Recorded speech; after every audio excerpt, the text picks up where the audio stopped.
Blister packs. Do you remember them? An entire wall in my local games workshop used to be full of them. A perfect means to spend one's hard-saved pocket money. A few pounds for about 40 grams of sculpted metal. Behind each plastic window, a miniature, or 2 or 3. If necessity required, you'd also find plastic arms and weapons for your models. And suitable bases, usually 25mm, and a layer of thin foam. I'm Matthew. This is Miniscape. Let's build some metal miniatures. I can't articulate enough how much I love metal miniatures. If I was to summarize it though, I would say it's 25% detail, 5% weight, and 70% nostalgia. I love their slightly out of proportion faces. I love the way the metal could capture the detail that plastics just couldn't at the time. I love the feel of them, the substance of them, like I am pushing a paperweight around the table, like I could do bicep curls with them. But I suppose I like the time warp they provide for me, allowing me to hold on to a sliver of lost youth. When I began collecting, the miniatures were lead, but these were phased out and replaced by white metal for reasons of toxicity. You may have heard stories of old lead miniatures being sold off by the kilogram. And on that note, I'm reminded of a story that the manager of my old store told me, of a phone call he received one day.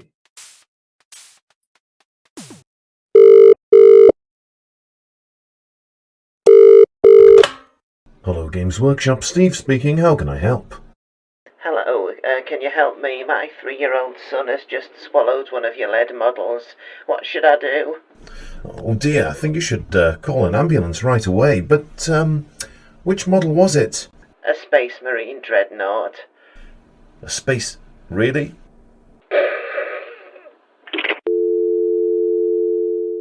One of my current projects is to build up the 2nd edition Ultramarines army of my dreams, using era-appropriate metal miniatures and a few plastics for good measure.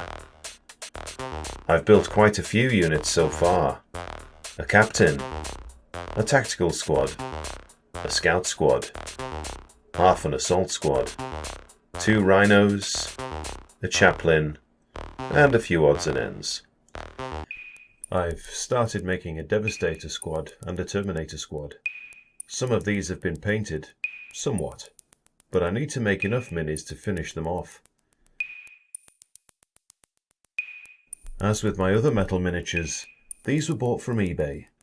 They haven't been cheap, and they certainly retain their value, but every so often a bargain becomes available. I consider them an investment. First, we have a classic Terminator captain. This model came in the RT-B09 boxed set in 1989, along with a squad of other Blood Angel Terminators.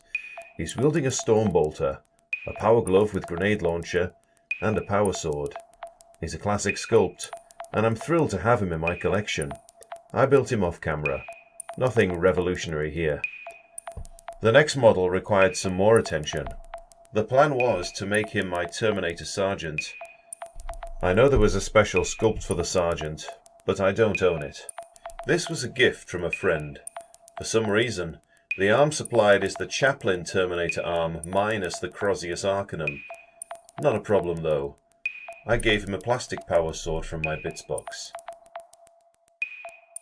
To ensure it stays put, I drilled through the hand, which took an age. Then I pinned the sword in place with a short length of paperclip.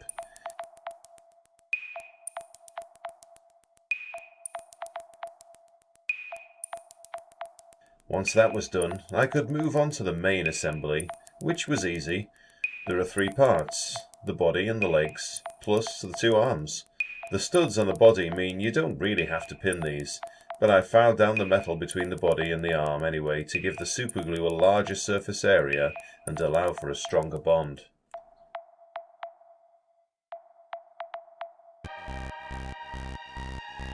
To accompany him is another Terminator equipped with a Power Fist and Stormbolter.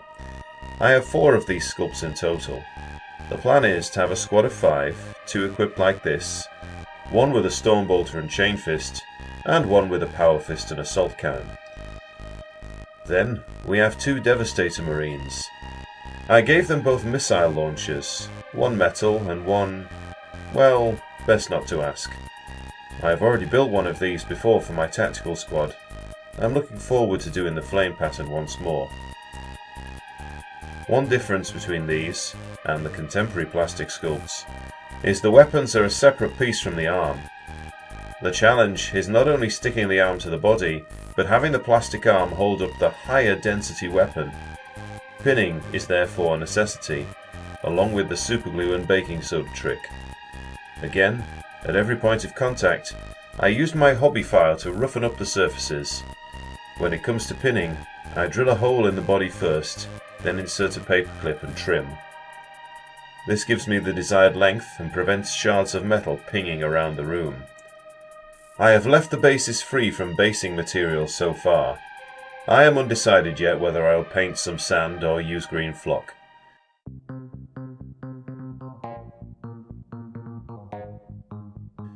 And what's this? A Tech Marine! I owned a model just like this when I was a teenager, but this one is from eBay. An absolute necessity in 2nd edition, since you had to have one in your list if you wanted to take any vehicles in your army. He could also take war gear cards, which could have been the infamous graviton gun or feared vortex grenade. I hear these are banned in many stores. All the Tech Marine needs now is an arm. I feel a boat pistol will do, but 2nd edition arms and weapons are a premium, and I need those for the other assault marines I want to build. A 3rd edition plastic arm and boat pistol will do.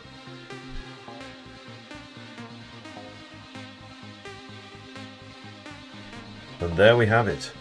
6 metal models built with care, superglue, pins, and prayers to the God Emperor. I'm going to be painting these soon. In fact, by the time this video drops, I may already have finished them. I suppose you'll just have to keep an eye on my Instagram for hobby updates.